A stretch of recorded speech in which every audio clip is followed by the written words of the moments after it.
Okay, so the question was how to record things. You go to QuickTime Player, and later I'm going to show you how to find your applications.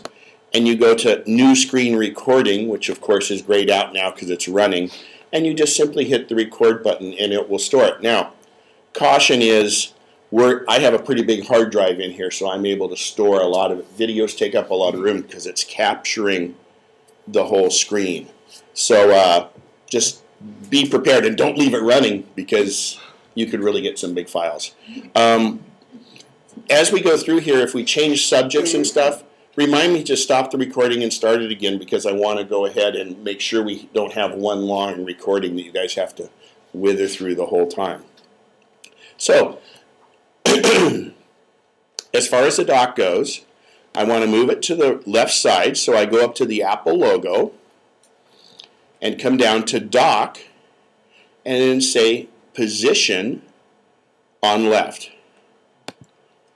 Now, I have a lot more screen real estate there. So it's one of the first things you can do. The other thing is they have the thing where you can hide the dock and not hide the dock. I frankly like the dock up all the time. We'll just show you those options. So that means when I bump my cursor over to here, it pops up. But realistically, that's space that you're not going to need anyway on the width. So for today's exercise, we're going to keep it exposed. All right. So that's the dock. First and foremost, I want to talk about backing up your Mac. Now, if you have 10.5 or 10.6, you have an automatic built. Who here has not used Time Machine? And you feel comfortable with that, or you didn't know what Time Machine was? Okay. Well, one of the things I don't want to do with the Mac is put FUD, fear, uncertainty, and doubt, into your mind. Okay, it's called FUD. It's all these things about viruses and all this other stuff. Your Mac, first of all, let's talk about viruses. You cannot get a virus on a Mac. It's impossible. I've gotten emails where I know that it's got a little virus attached to it because a person said, oh yeah, this has got a virus on it. I'll open it up just to see if it'll do anything, just to have fun, because it can't affect the Mac. It's impossible. You cannot get a virus on a Mac. No ifs, ands, or buts about it. And you should not run virus protection on your Mac, with one exception I'll tell you in a second. Virus protection software tends to run in the background, and it can slow down your computer, and it can be doing a lot of stuff in the background. The only reason in the world you would ever run virus protection on your Mac is, I like to say it's the Typhoid Mary routine.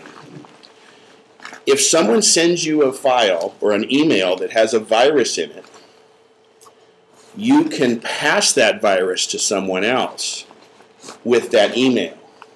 So an email has what's called an attachment. That's a file attached to it. PC owners are trained to never open an attachment.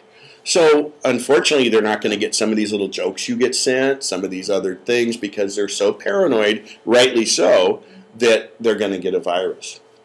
So if somebody sends you an email, and they didn't mean it, but if a virus is attached to it, if you forward that email with that attachment on it, it could give a virus to a PC person.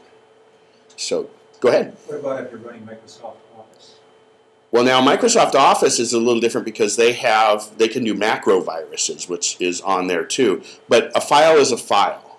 So, are you saying can you get a virus because you're running Microsoft? Okay, sorry, I didn't catch that. No, Microsoft Office on the Mac is a program, and it cannot. It's a Mac program. Don't think of it as coming from Microsoft. It's completely isolated from Windows.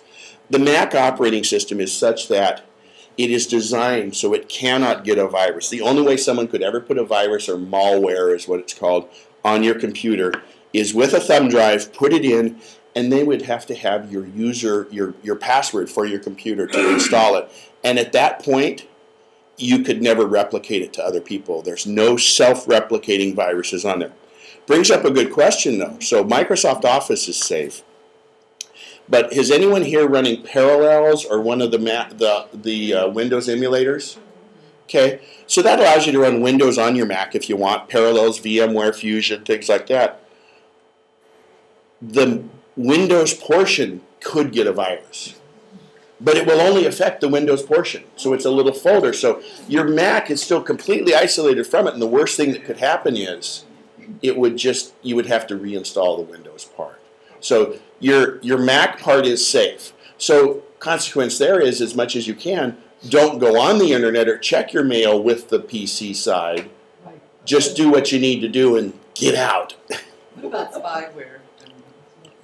Can't get it on a Mac. Now, good question. Spyware, we all hear the words. Let's address them because we're going to hear about them, and people can't believe that you can't get it on a Mac. But malware, spyware, adware, viruses.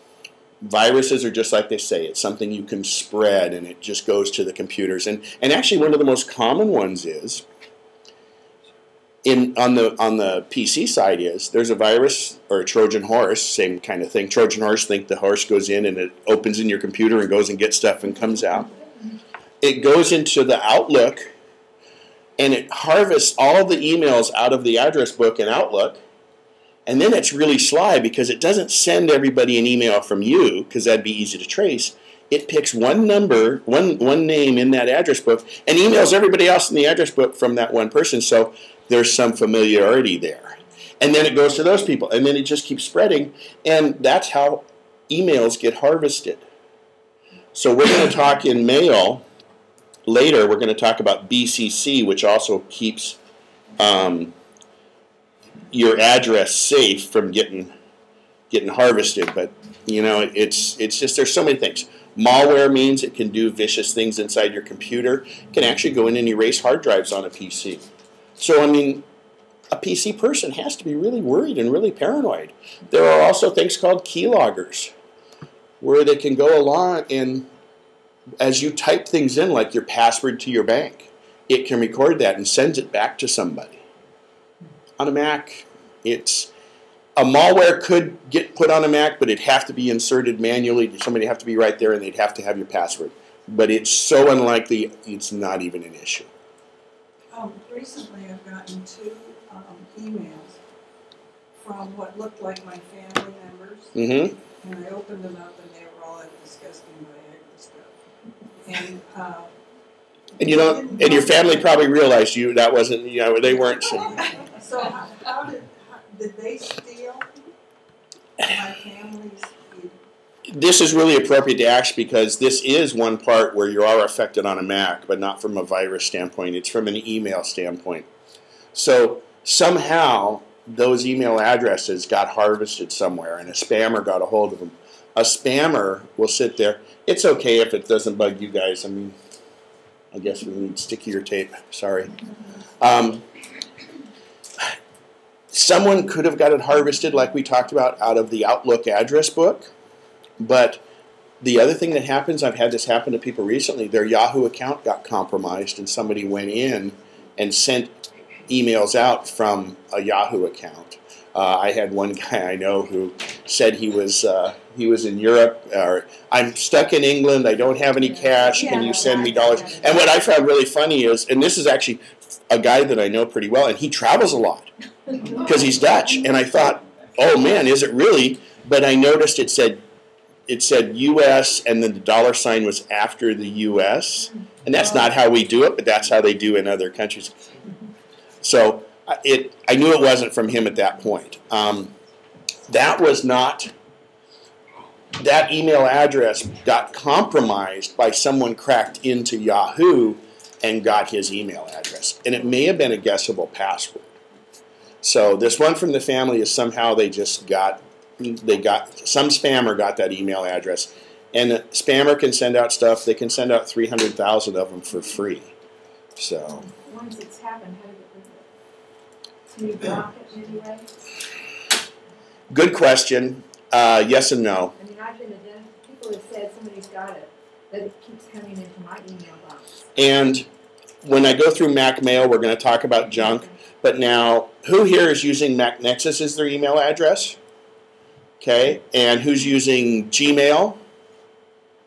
And other people, I assume, are using your internet service provider's email address.